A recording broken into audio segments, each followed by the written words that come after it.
আমরা makeup artist, প্রত্যেকটা bride আমাদের কাছে খুব স্পেশাল। তাদের স্পেশাল দিনে খুব স্পেশাল করে সাজানো আমাদের কাছে একটা বিগ চ্যালেঞ্জ। Thank you. আমরা মেকআপ আর্টিস্ট, আর মেকআপকে কেউ ময়দা বললে আমাদের ভেতরটা বুঝতে পারছো না।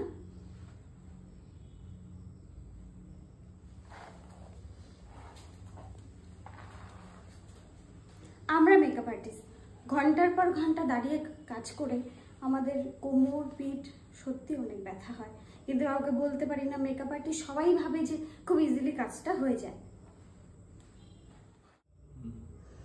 হ্যাঁ, প্রচন্ড মাথাটা যন্ত্রণা করছে গো।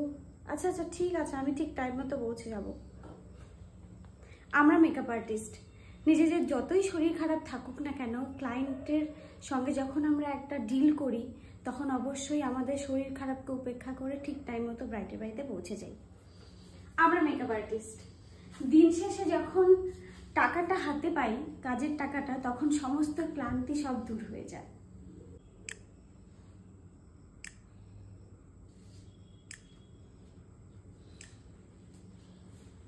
আমরা মেকআপ আর্টিস্ট, কাজ শেষে ব্রাইডের কয়েকটা ছবি ভিডিও আমাদের কাছে অনেক কিছু মাইনে রাখে, কারণ একটা কাজকে প্রমোট করে সোশ্যাল মিডিয়াতে, সেখান থেকে আমরা আরেকটা কাজ পেতে পারি।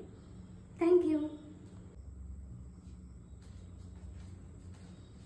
আমরা মেকআপ আর্টিস্ট, ব্রাইড দেরি করলে সেটা রিচুয়াল, বাট আমরা যদি দেরি করি সেটা আনপ্রফেশনাল।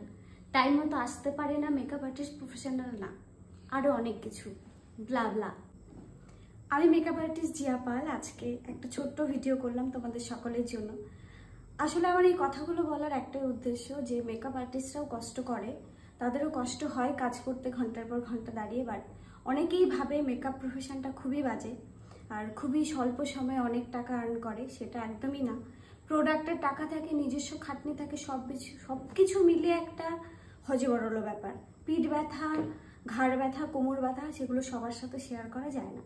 তো এটাই বলার ছিল যে মেকআপ প্রফেশনটাও কষ্টের, সবাই কষ্ট করে কাজ করে, যেমন তোমরা কষ্ট করে কাজ করো, আমরাও কষ্ট করে কাজ করি। আমরা কখনো বসে বসে টাকা পয়সা নেই না। আর তোমরা যারা বলো মেকআপ সে কি আর এমন জিনিস, তো অবশ্যই তোমরাও করো, ট্রাই করো, তাহলেই বুঝতে পারবে।